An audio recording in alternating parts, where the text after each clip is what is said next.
I'm Kenneth Altman, Director of the Institute for Voice at Baylor College of Medicine, and I'm here to talk with you about leukoplakia. I find that leukoplakia is probably the most challenging aspect of laryngology that we can practice.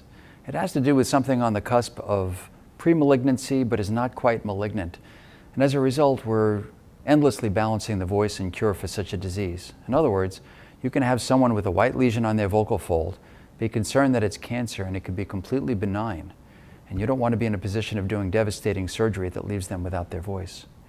On the other hand, you can have something that looks like a thick skin on the vocal fold, but underneath that surface is a malignancy ready to advance through the anterior commissure and go from a T1 lesion to a T4 lesion. These patients are particularly challenging because it's not just the smoking history that can lead to the extent of disease. It's also gastroesophageal reflux or laryngopharyngeal reflux disease that can contribute to underlying caustic inflammation in the larynx and predispose to malignant degeneration.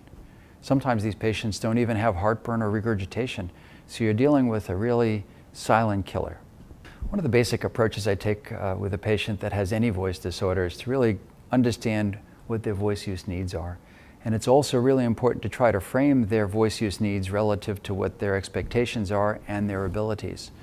It's always helpful to have a partner with a speech pathologist measuring outcomes, such as a voice-related handicap index, as well as voice measures, and we do voice recordings in these patients. Doing a good stroboscopy exam is also important in understanding the extent of disease that could be contributing to hoarseness.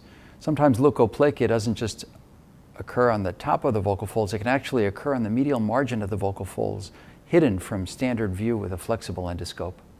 So the advantage of a stroboscopy is that it allows you to look at the mid-belly of the vocal folds during the vibration of those vocal folds. And it'll also tell you if you have decreased vibration, suspicious for a lesion hiding underneath. There are a number of treatments for leukoplakia. Leukoplakia is especially challenging because even if you treat it with a CO2 laser, a cover resection, or a KTP laser, it could still recur. So these controversies lead us to try to perform conservative removal or treatment for the vocal folds unless we know that we're dealing with an aggressive process, such as a cancer or carcinoma in situ. Overall, I would say that leukoplakia is again the most challenging disease that we can see in laryngology, and from a research standpoint, it really presents the missing link between normal and cancer.